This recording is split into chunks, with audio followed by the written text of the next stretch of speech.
अॼु साथियो, ॻोठाणनि ग़रीबनि जे घरनि में इफ़्तारी जी तयारी तमामु सादी हूंदी आहे। हिकु नंढो थांव जंहिंमें शरबत जा चंद डुक पूरी बाल्टी में मिलाए वञनि था, तां त सभिनी जे हिसे में कुझु न कुझु अची वञे। कॾहिं कॾहिं को मेवा विकण वारो उतां खां गुज़रे त हिकु या ॿ केला वठिया वेंदा आहिनि। पोइ शाम जो उन्ही केलनि मां टुकर टुकर करे सभिनी घरनि वारनि खे पंहिंजो हिसो ॾिनो वेंदो आहे।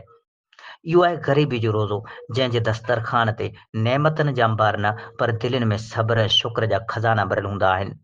ॻोठनि में सब्ज़ी रोज़ानो नाहे मिलंदी, गोश्त ॼण त ख़्वाब हुजे, पर तरावी जी नमाज़ में कॾहिं सिफ़ूं ख़ाली नाहे हूंदियूं। मस्जिद में उही माण्हू, उही सादा कपिड़ा, पर अखियुनि में ख़ुशबू जी रोशनी अलॻि नज़र ईंदी आहे।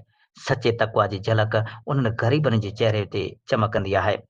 मालदारनि जे घर में तरह तरह जा खाधा ऐं ताम सजायल हूंदा आहिनि, पर कॾहिं फुर्सत हुजे त उन्हनि कची भितियुनि जे अंदरि बि नज़र कजो, जिते हिकिड़े हिकिड़े डुक शरबत में कनात आहे, हिकिड़े हिकिड़े केले जे टुकर में मुहबत आहे, ऐं हर कंहिं सजदे में लुड़कनि जी आलाण आहे।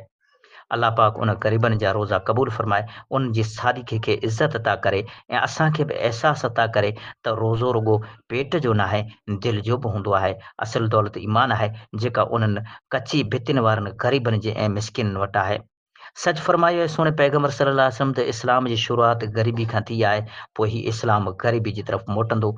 यकीन ॼाणो त ग़रीबनि लाइ ख़ुशख़बरी आहे। सही मुस्लिम हदीस नंबर 372। वमा अलैना इल्लल बलागुल मुबीन। जेकॾहिं असां नफ़्स जी बुराइयुनि खां, हसद, बुग़्ज़ ऐं अदावत खां हाणे न बचंदासीं, त पोइ कॾहिं इन्हनि बीमारियुनि मां छुटकारो हासिलु कंदासूं।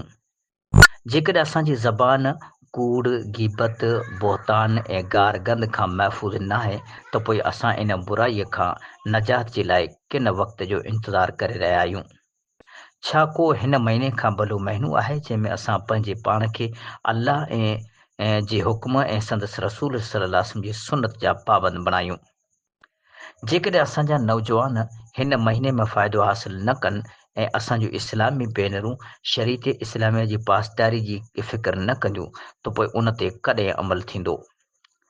जेकॾहिं उम्मत जो ख़ुशहाल तबिको मोहताजनि जी दस्तगीरी जी अञा कोशिश न कंदा, त पोइ उन जी दौलत ज़रूरतमंदनि खे कॾहिं कमु ईंदी। मोहतरम भाइरो, हिन मुबारक महीने जी इबादत जो जज़्बो वक़्ती ऐं मौसमी न पर दाइमी हुअणु घुरिजे, तां त हीउ महीनो असांजी ईमान जी मज़बूती, अमलनि जी ताक़त ऐं रुजू इल्लाह जो ज़रियो बणिजी वञे।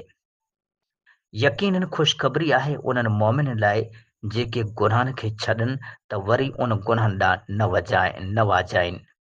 यकीन ख़ुशख़बरी आहे उन्हनि रोज़ेदारनि लाइ जेके रोज़े खे बोझ ऐं रस्म जे लाइ न पर इबादत ऐं अल्लाह जे राज़िबे जो ज़रियो बणाइनि। असांखे पंहिंजे नफ़्स जे अहिड़े धोखे खां बचणु घुरिजे त असां ख़ूब इबादत कई ऐं वॾी रियाज़त हासिलु कई, तंहिं करे अल्लाह जो राज़ीबो मिली वेंदो। सच त इहो आहे त अल्लाह पाक जे अहसान जे मुक़ाबले में असांजी इबादत जी हैसियत ई छा आहे।